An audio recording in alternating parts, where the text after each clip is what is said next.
Welcome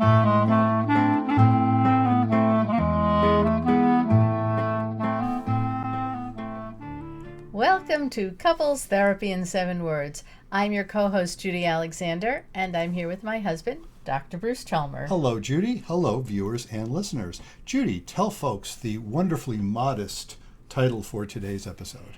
The magic key that solves all relationship problems. Yes, indeed. You know, we've been doing this now for 3 years? 3 I think years, this is a little more. episode 124 or something like that. And we now have to come clean that we've been holding out on everybody. We have the simple magic key. It's a phrase. A simple magic key that solves all relationship problems. We've been holding out because, we want people to look at our stuff and buy our books and things like that. Okay. But I finally felt guilty enough that we need to let people know the magic key that solves all relationship problems. If that isn't a teaser, that people are going to listen to our little commercials right now and then stay tuned for this So podcast. today's the day. Today is the day we are going to give you the magic key that solves all relationship problems. And the funny thing is, look, is that ridiculous? Of course, that's ridiculous. Having said that, believe it or not, this is not completely facetious. Okay. I actually claim that I think I've stumbled on or hit upon the magic key that solves And all just so our viewers and listeners know, I don't even know what that magic key is yet. So I am looking forward to hearing from you. That's what right. that magic key is. And if we had any relationship problems, this would solve them. But of course, you don't know about it because we don't have any relationship problems. That's true. There we are. So There we are. maybe that's a bit of an overstatement too. I don't know. But in any case, here we are. So before we reveal that astonishingly deep phrase, let's talk about some stuff that we're just really excited about around here. So let's start off with the little commercial for my books. Okay. That launched this podcast, really. Okay, so we want to talk about the first one. First one first. one Reigniting the first. Spark, Why Stable Relationships Lose Intimacy and How to Get It Back. It's available anywhere you can buy books, and if you happen to go to the Amazon site, you'll see you can get the Kindle version and also the audio version that I recorded. And also, more recently, we have... It's Not About Communication, Why Everything You Know About Couples Therapy is Wrong. Absolutely. And that one just came out a few months ago as we're recording this in July of 2023. And I hope you will get hold of that one as well. And that one actually has a couple of chapters that bear somewhat on what we're going to talk about today, the wonderful magic key that solves all relationship problems. Yes, that one actually hints at it. Doesn't really say it as explicitly as we're going to say it today, but it does hint at it. But before we do that, we also want to offer a word from our sponsor. Yes, and that would be The Blue Tent, Erotic Tales from the Bible by Laria Zilber. Indeed, The Blue Tent. And as the subtitle tells you, it is a book of erotica. It is quite explicit. So if you're into explicit erotica, I think you will love this book. If you don't want explicit erotica, then by golly, pass it up and buy something you like. Well, I've been reading a lot on the internet lately, on TikTok and Instagram, and everybody, all the couples therapists and sex therapists I've been seeing keep talking about how you should read erotica to enhance your sex life. And well, The Blue Tent, I can't recommend that enough. Very titillating book. It certainly is a book to get you in the mood. To get you in the mood.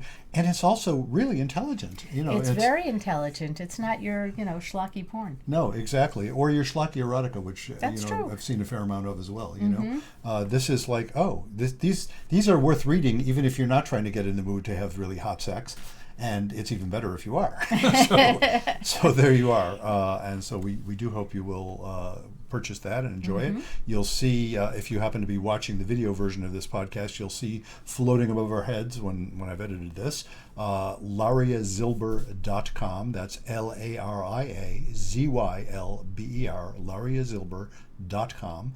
And that's where you can get information on how to acquire that book. Or you can go to Amazon and search for it. Right, because it's available paperback, Kindle, and audio version, which I did the audio version. Judy did the audio version, and it is a beautifully done audio as well. Thank you.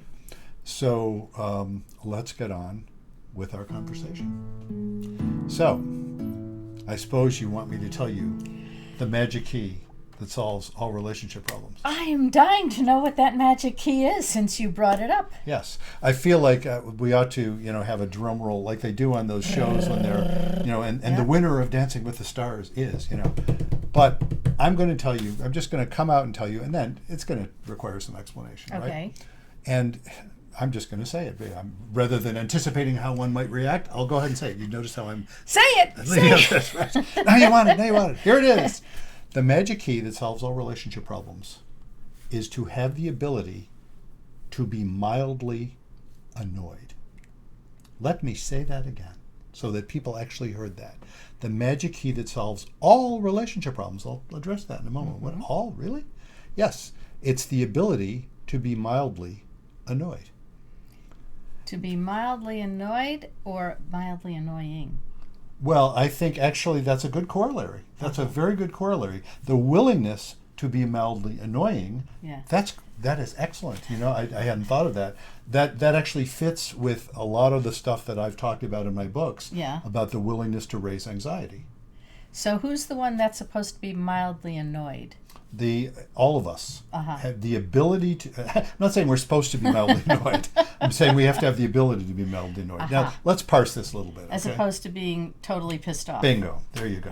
As opposed to being totally pissed off. In other words, as opposed to having it be a catastrophe. And, the cognitive behavioral folks would be all over this. They would say, yeah, absolutely. Don't catastrophize, So... But that ability to be mildly annoyed turns out to be really key. It's fascinating. I find it fascinating. That's why I'm saying, and I want to justify my absurdly overstated premise here. The magic key that solves all relationship problems. Seriously, well, starting with couple relationships, which is what, of course, our podcast is mainly about. Couple relationships require... There was... I should have looked up this reference before we went on here. And folks, you can Google this. It's... Do you want to pause and then we can look it up? Nah, I'm not going to do that. No, we do this... I mean, it's taped, but we're doing it live. So, no, I'm not going to pause now. No, anybody can Google this. The author's name is Alain, A-L-A-I-N, something or other. There's a brilliant reference. Alain something or other. And he was in the New York Times. I think he also wrote a book with a similar title. And the title is Why You Will Marry the Wrong Person. And came out sometime in the last 6-7 years, something like that. You can find it, it's the New York Times website. So if you Google New York Times, Why You Will Marry the Wrong Person, you will definitely find this article. Many people have done that, and so it's readily available. And what he talks about is that, and I'll paraphrase, you can read his own article, but what I'm remembering from it is everybody's going to be mildly annoyed. Now, he didn't say it in exactly those terms, but what you're choosing when you choose a partner is the particular set of annoyances you're going to have to deal with. Now, I would say I would never want to describe our relationship that way. I think of our relationship in terms of celebration and joy. But there's truth even in a lovely relationship that one of the reasons I think we have a relationship of celebration and joy is that even the things that are mildly annoying, because they're mildly annoying, because we have such gratitude for our relationship, I'll speak for myself, but I think that's accurate. That even the annoyances are just funny.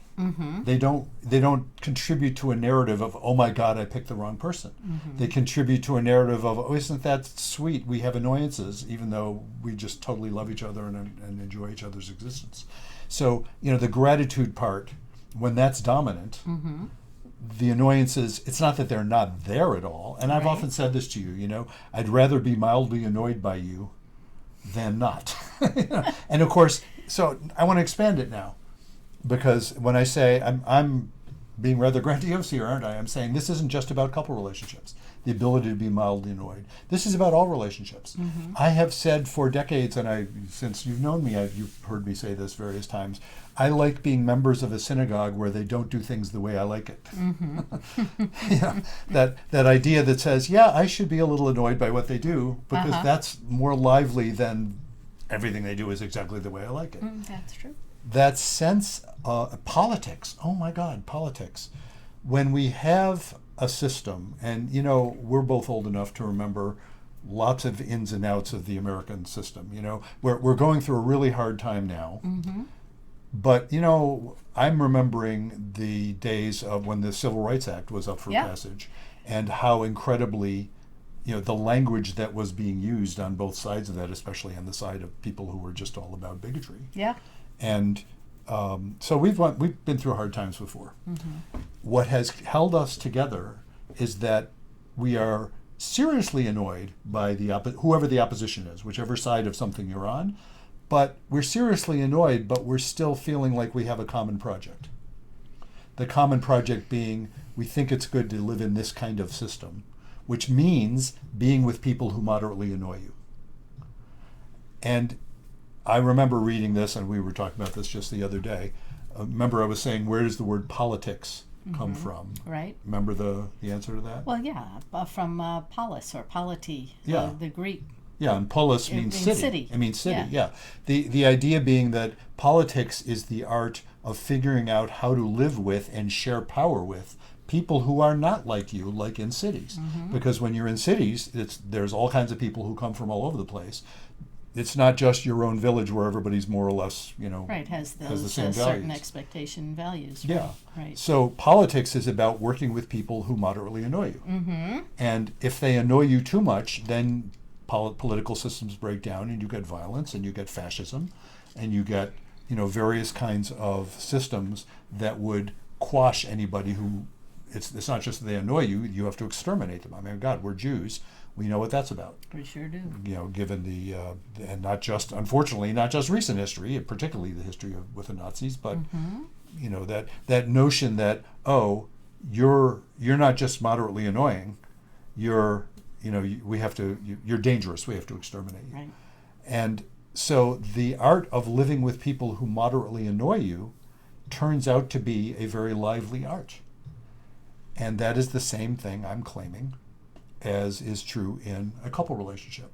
That if you can be with somebody and recognize right from the get-go that whatever it is you have with each other will also involve some moderate annoyance, then you can enjoy it.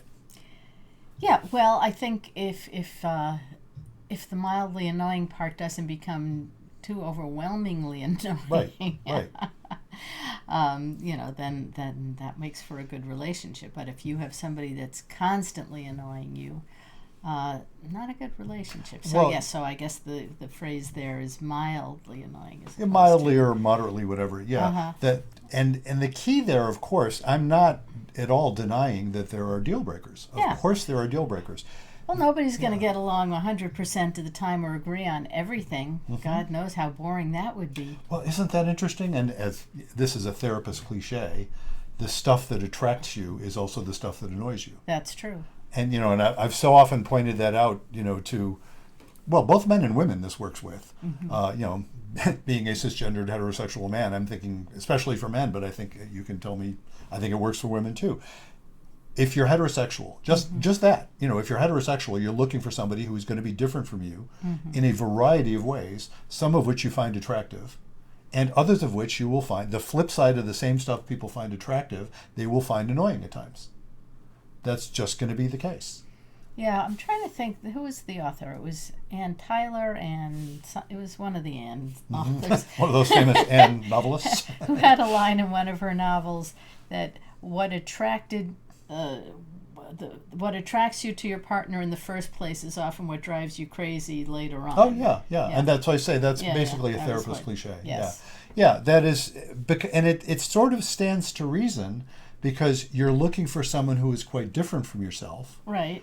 And that's true, by the way, even if you're gay or even, whatever your sexual orientation is. Yeah. People are always looking for someone who completes them rather than duplicates them. Right. And some of that will prove just it's almost a mathematical certainty, Mm-hmm. Some of that will surprise you, and some of those surprises won't be happy ones. Yeah, it's like oftentimes when people wonder why does that good girl looking for the bad boy? Yes, and he's exciting. He represents something that she's not used to, and but they don't make for good partners. Well, they do, or they do until for the they most don't. part, they don't. That's you know, right. you know, that's often what you hear from.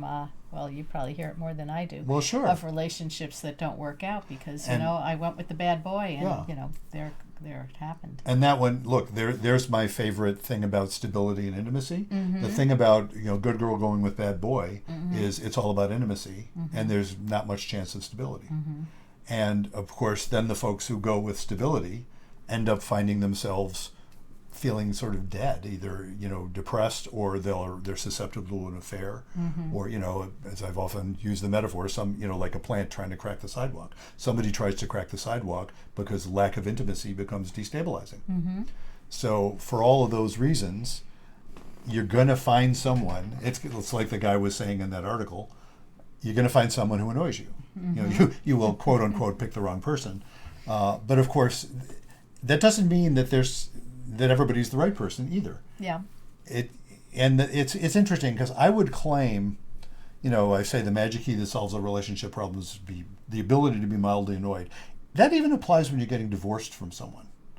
That the way you solve a relationship problem when you have encountered deal breakers and have decided to divorce still requires the capability of being mildly annoyed, even maybe moderately annoyed, rather than feeling like, oh my God, they're literally or figuratively trying to kill me. Because that's what makes for these awful, we all know folks who go through the divorce from hell. Yeah. These awful divorces where the children are collateral damage, and the community sometimes is collateral damage, friends and family and everything else. And the people involved, of course, are miserable. And if they were able to engage in what I'm claiming is better politics, they might still get divorced. Probably would, but they would get divorced in a way that would be supportive of the world rather than destructive of the world. And so, I claiming it's a magic key, I could have claimed it's a sacred key. There's something about it that has to do with the whole concept of, I'm hesitating on the phrase tikkun olam because I think it's overused, but I'll use it anyway. For those of you who aren't Jewish or don't know the phrase, tikkun olam refers to repairing the world. And the original meaning was really quite different from how it's often used now, especially in progressive circles. But the point is, what we do matters. That's a statement of faith. We all matter. Everybody on this earth matters. And to act in ways that are supportive of the world, supportive of peace and life, is a good thing to do. And that's true even if you're in the middle of a divorce. And it's especially true if you're not in the middle of a divorce, if you're in the middle of a relationship that you'd like to improve. Yeah. And it comes back to that ability to not freak the heck out when somebody's annoying you. So is that go along with your don't panic? It totally goes along with my don't panic. Thank you for bringing that around to our 7 words, right? Be kind, don't panic, and have faith. Indeed, you can be kind if you don't panic, and you can not panic if you have faith. And indeed, this magic key, really, as you've just tied it up nicely, the magic key is really all about the don't panic. Yeah. It's like, okay, so somebody's annoying you, don't panic. Work with it, it's not the end of the world. Yeah.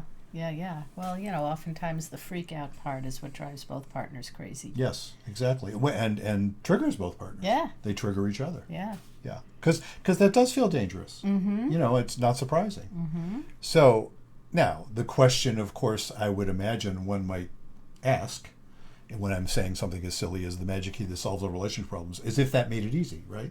It's like, well, okay, smarty, people might well say to me, so I have to be moderately annoyed, you haven't met my partner. And right, I haven't met your partner, unless you happen to be one of the folks I'm working with, in which case I probably have met your partner. But the point is, I don't mean to be trivializing how difficult that can be. It is really, as you point out, it really is about the not panic part. Because again, I'm not saying solving all relationship problems doesn't mean you're going to stay together. That's true. It means you're not going to freak out even if you split up. And it can mean, if you're staying together in particular, it can mean elevating your relationship to the domain of the sacred, to really feeling like it's a deeply meaningful part of who you are. And I think that's good for the world. It's certainly good for the people involved and good for the world. So that's what I think So is. there you go. Yeah, Solved there's the all magic the key. problems. Solved all the problems. In spite of that, I think we should continue to do this podcast. I'm not going to give up. I thought, well, now that I've solved all the problems, I could just give up my practice and figure it, because all the problems are solved. But somebody has to tell the folks about how to solve the simple way That's of solving all the true. problems. Not every troubled couple is watching this podcast. That's right. Yeah, most of them are, but some troubled couples have not yet heard. So that, folks, there's our segue to point out.